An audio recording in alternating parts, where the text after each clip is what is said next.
Et les gamers se donnent rendez-vous le week-end prochain à la salle de l'Agora à Cherbourg, donc commune déléguée des Cœurs de Reville. C'est la 9e édition de l'Odyssée du jeu vidéo, un événement proposé par l'association Gamepads.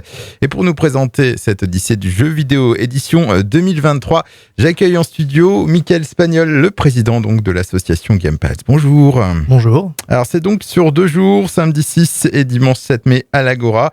Et je crois que cette année, vous en avez encore concocté un joli programme qui fera donc la part belle aux jeux vidéo, anciens et plus récents, mais pas que.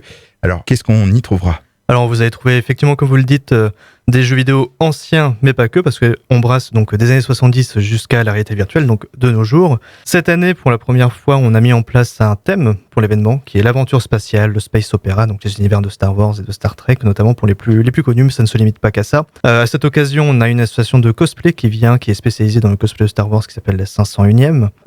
Pendant le week-end, vous aurez aussi l'occasion d'avoir des pratiques un petit peu plus compétitives, comme à travers différents tournois, comme avec des tournois Super Smash Bros Ultimate, Mario Kart 8, Street Fighter 5, et du Valorant aussi, mais aussi des tournois un petit peu plus fun, on va dire un petit peu plus familiaux, avec notamment un tournoi sur Atari 2600, donc une console des années 70, et sur le jeu Space Invaders.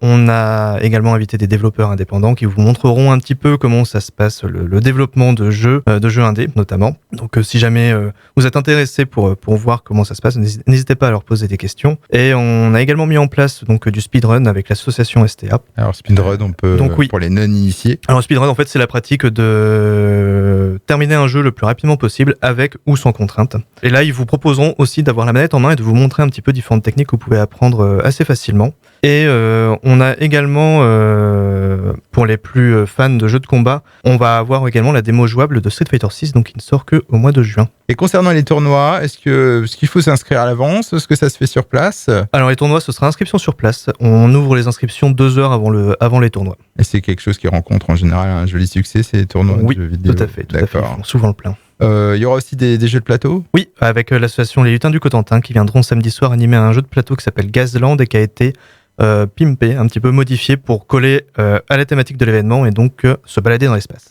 Alors, cette Odyssée du jeu vidéo, donc 9e édition cette année, en général, c'est un joli succès. Vous attendez combien de personnes sur les 2 jours ? Sur les années précédentes, on a fait 2000 personnes, donc on espère au moins faire aussi bien. Et concernant les infos pratiques, alors quels sont les horaires d'ouverture ? Alors, le samedi, ce sera ouvert de 10h à 1h du matin et le dimanche de 10h à 18h. Donc, je précise que c'est en entrée libre et qu'il y aura la possibilité de se restaurer sur place. Eh bien, on peut retrouver le programme et les informations pratiques de cette 9e édition donc de l'Odyssée du jeu vidéo sur votre site internet. Donc, c'est odysseedujeuvideo.fr.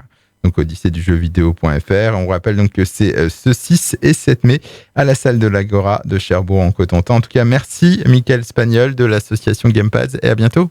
Merci beaucoup pour l'invitation.